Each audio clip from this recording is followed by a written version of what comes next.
Episode 26 भूतकाल की गूंज। भाग 2 की शुरुआत। आधुनिक युग। स्थान राजस्थान का वीरान इलाका, वर्तमान भारत। पात्र अर्जुन मेहरा, एक युवा इतिहासकार जिसकी खोज है अवंतिकापुर का रहस्य। रिया शर्मा, जानी मानी पुरातत्व विशेषज्ञ। समीर वर्मा, अर्जुन का घनिष्ठ मित्र जो विज्ञान का पक्षधर है। धूल भरी सड़कों और वीरान खेतों को पार करते हुए जीप एक पुरानी हवेली के सामने आकर रुकी। हवेली अब खंडहर बन चुकी थी। दीवारों पर बेलें चढ़ी थीं, खिड़कियां टूटी हुई और हर कोने से जैसे इतिहास की सिसकियां सुनाई देती थीं। अर्जुन ने सामने खड़े होकर कहा, यही है वो जगह। यही हवेली है जहां से अवंतिकापुर की अंतिम स्मृति जुड़ी है। रिया ने अपनी डायरी निकाली जिसमें पुरानी लिपियों की तस्वीरें थीं। इस हवेली के नीचे कोई सुरंग है, ऐसा लोकगीतों में कहा गया है। अगर वो सच है तो शायद हम उस श्राप के रहस्य तक पहुंच सकते हैं। समीर हंसते हुए बोला, चलो अच्छा है, इतिहास की किताबें छोड़ अब तू डरावनी हवेलियों में खोज कर रहा है। अगला कदम आत्माओं से बातचीत। अर्जुन गंभीर था। समीर, ये मजाक नहीं है। जिन बातों को हमने मिथक समझा वो असल हो सकती हैं। और अगर अवंतिकापुर की कहानियां सच हैं तो हम कुछ बहुत बड़ा खोलने जा रहे हैं। जैसे ही उन्होंने दरवाजा खोला, एक ठंडी हवा की लहर उनके चेहरों से टकराई। भीतर का माहौल रहस्यमयी था। दीवारों पर धुंधले चित्र, जले हुए दीपों के अवशेष और एक अनजानी सी गंध। एक चित्र में एक युवती को अग्नि के सामने खड़े दिखाया गया था।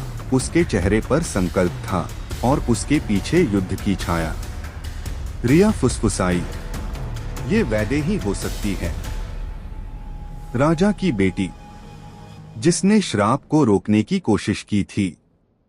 समीर पीछे हटते हुए बोला, क्या तुम लोग सच में सोचते हो कि ये आत्माएं अब भी यहाँ मौजूद हैं? लेकिन तभी हवेली के तहखाने से एक चमकदार रोशनी फूटी। नीचे उतरते ही तीनों को एक गोल पत्थर दिखाई दिया। उसके चारों ओर प्राचीन लिपि में कुछ खुदा हुआ था। अर्जुन ने धीरे धीरे पढ़ा, श्राप की ग्रंथि, समय का द्वार। केवल वही खोलेगा जो पूर्वजों की पीड़ा को समझे। ये क्या है? क्रिया ने फुसफुसाया। यह एक पोर्टल है, समय में वापस जाने का।